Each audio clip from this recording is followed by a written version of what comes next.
Addict. I'm Alex. This is Jordan. We got more Week 14 recaps. I want to talk about the Vikings and the Bucs. Like, holy what? Man. There's a lot of things to talk about in that game. First, I want to talk about what's going on with Dan, man. Dan Bailey. Dan the once the guy you can rely on for good old game winner. But I think he might have lost the game. Yeah. You don't really ever want to blame the kicker for your football team. That means you must be at least mediocre. But they are mediocre teams fighting for a playoff spot, and that one hurts, man, when your kicker kind of loses the game for you. Yeah, I mean, the Vikings were dominating that game. I mean, they're dominating it. They're up. They went down. They scored a touchdown. They got the ball right back, and they were going down. Got stopped and then missed a field goal. So they should have been up 10-0 at that point, and then it turned around. Buccaneers. That was in the second quarter. Turned around. Buccaneers ended up scoring 17 points, and at halftime you're down 17-6, without, in a blink of an eye, honestly. And then, I mean, they made it a game. They came back and it was 14-17, but then Buccaneers just kept on rolling out there. Vikings kept missing field goals. So, yeah, that's unfortunate, man. You can't put the entire blame on the kicker there, but you can also. But you can put a good amount of blame. I think there's 10 points that he left on the field there, and that would have been crazy. It would have been 24-26.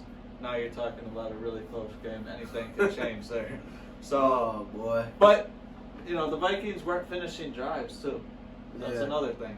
They scored two touchdowns, but they weren't finishing drives. So. Yeah, no one really wants to blame the kicker because that just says something about your team right there. Right. You're not finishing your drives off. So, hey, they're there for a reason though. It's all a part of the game. So, I don't know. He may not have a job. Doesn't look like it. I'll find somewhere. Maybe the Bears will pick him up. They like kickers like that. Yeah, I don't know. That game, the Bucs might have won. I'm still not too convinced that they're a really high-powered team there. I mean, yeah. Tom Brady didn't really have a great game. He threw for just under 200 yards and 2 TDs. The thing that I liked that I saw from them is they started running Jones, the ball finally. Yeah. They gave Jones 18 carries. LaShawn McCoy had 4 carries for 32 yards. So they had a balanced game, but they shouldn't have won this game. Yeah. I think the Vikings lost it, and I didn't. It helps the record, but I don't think it helps as far as in the minds of anybody that the Buccaneers are going to be there at the end. You know what I mean? Yeah. I just can't wait to play them. They could be the last seed getting it, and we can get our revenge, Green Bay here. So, other than that, it was a game. It did happen. Yep. The Vikings are struggling to get into the playoffs. Dan Bailey might have helped them on their way out. And the Bucs just don't look too convincing still. So, we'll see.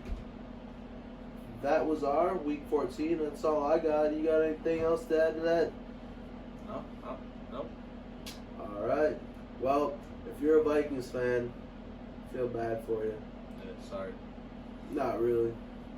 This is Sports Addicts in the Attic. I'm Alex. This is Jordan. We will be back with some more recap. Stay tuned. Don't forget to leave a comment and hit that like button. Subscribe, man. Peace.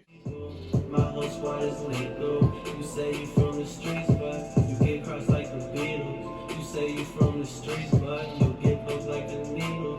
Just trying to